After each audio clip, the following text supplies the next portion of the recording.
So this here is a really interesting story. Now, Larry Elder ran for governor of California. He's a conservative Republican. He was running against Gavin Newsom.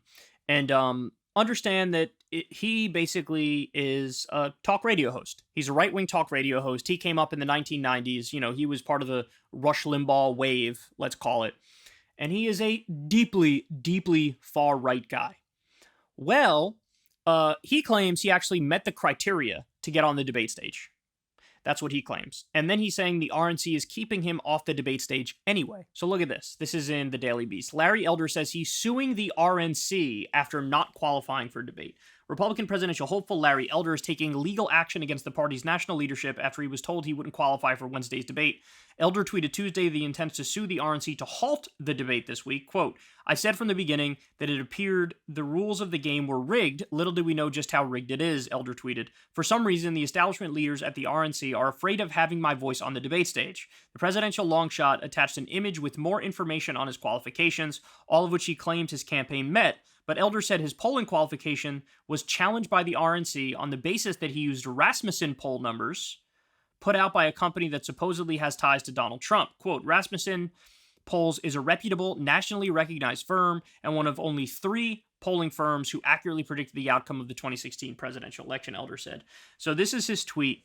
"I intend to sue the RNC to halt Wednesday's presidential debate. I said from the beginning that it appeared the rules of the game were rigged. Little do we know just how rigged it is. For some reason, the establishment leaders of the RNC are afraid of having my voice on the debate stage." Here was the criteria to get on the stage. You needed to exceed the RNC's requirement of 200 donors in 20 states.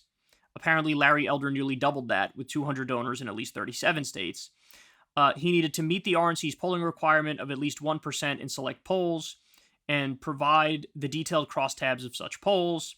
Now, again, the point of contention here is that they say Rasmussen doesn't count. Look, I have to say I find that a very interesting argument because Rasmussen is a conservative polling organization, and Rasmussen is an outlet that Fox has cited to build their case for various conservative issues.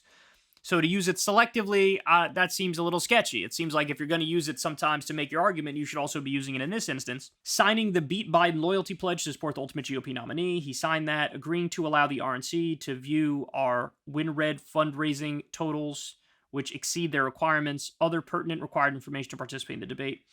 Only after receiving our completed qualification package did the RNC inform us that they were not accepting Rasmussen polls as qualifying toward the debate. So he was under the impression they would be accepted, then it was only after the fact that they were like, actually, we don't want to take Rasmussen. Quote, "The reason as stated by the RNC is that Rasmussen polls have ties to former President Donald Trump, an individual who is not even participating in the upcoming debate. Larry Elder has no knowledge about whether Donald Trump has ever worked with Rasmussen previously. In fact, Rasmussen Polls is a reputable, nationally recognized firm and one of only 3 polling firms who accurately predicted the outcome of the 2016 presidential election along with the Trafalgar Group." Okay, so let me pause here to point this out. Is it true that Rasmussen was closer to correct in 2016? Yes. Now, why were they closer to correct? Because they have a conservative bias. And how do I know they have a conservative bias? You could say, oh, Kyle, they were just right in 2016. Yeah, but then also, like in this previous midterms, they predicted a giant red wave. And of course, they were dead wrong. So they just have a consistent lean right bias. Now, having said that, Public Policy Polls, for example, has a left-leaning bias. Would I accept polls from Public Policy Polls? Yes. Look, I'm of the belief that you have like your gold standard polls, which are like the most objective, the most neutral, I guess you can say, in terms of just trying to find the facts. And those polls, I think, are a cut above the rest. But I wouldn't totally disregard and dismiss polls from outlets that lean right or left. I would be fine with accepting any of them, to be honest. And so, especially since Fox News is a conservative outlet, they've used Rasmussen before, for them to say, well, we're not going to take that conservative outlet. That is kind of BS. So look, I might surprise people here. I partly agree with Larry Elder. So the part where I disagree is like, no, you're not going to be able to sue them to halt the debate. They're going to be able to do whatever they want, the RNC. They're a private group. They can do whatever the hell they want. And so they're going to do that. The debate is going to happen tonight.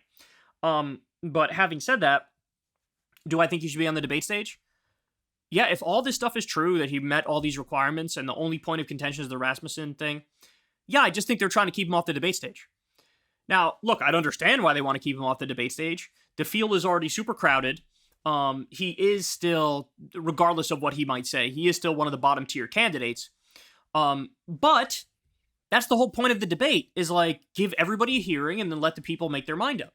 And if he's saying I met the requirement to get on this debate stage, and this would be my opportunity to then gain more support, and Fox News is, snuffing that out in the crib, yeah, that's on Fox News. That's on Fox News. And what's their reasoning? Maybe they just want to keep it to fewer voices so that it goes smoother. But look, Doug Burgum's on the stage. I have no doubt that Doug Burgum has fewer supporters than Larry Elder.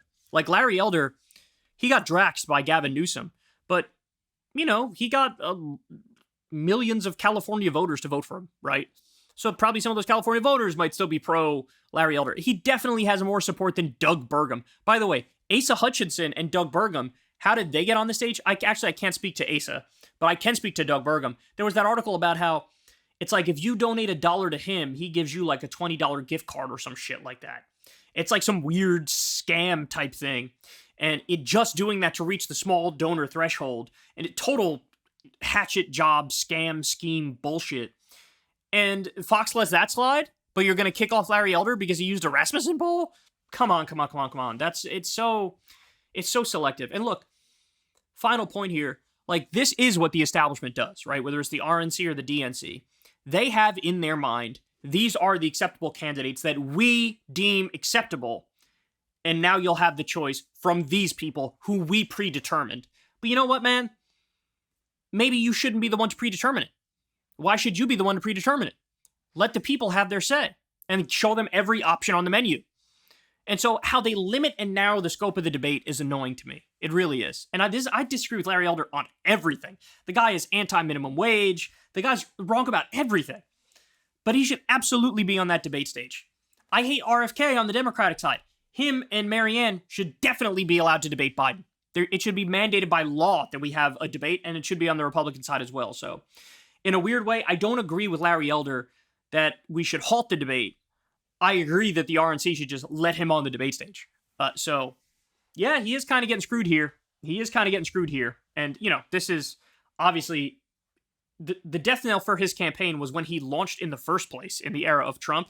But now this is really the death knell of his campaign. If he can't even get on that stage after meeting the requirements, it's a hatchet job. That's what it is. And regardless of the politics of the specific people involved here, as a matter of principle, it's messed up. I don't like it. All right, guys, that's the show. I love y'all very much, as always. Thank you for listening to me babble. Remember, guys, I will be on Breaking Points the morning after the debate, doing a breakdown with Sagar, Crystal, and Emily Jashinsky. That should be fun. And then Crystal and I are doing a special episode of Crystal Kyle and Friends where we're going to be doing a debate breakdown, detailed debate breakdown after the fact, and we'll be posting that the day after the debate. So really, really looking forward to all that stuff. Definitely tune in. And while you're here, click that sub button, man. I appreciate it deeply. Doesn't cost you anything. Support the show if you can through Patreon, through YouTube tips. I've never had a conversation with an advertiser. As you all know, I'm very proud of that fact. You guys helped build this show from the ground up. And that's all, man. I love you all. I'll talk to you tomorrow. Peace. Hey, y'all, do me a favor and like and subscribe. It helps out big time in the algorithm. Click the bell as well for notifications when videos drop. And watch that video on screen right now. You know you want to.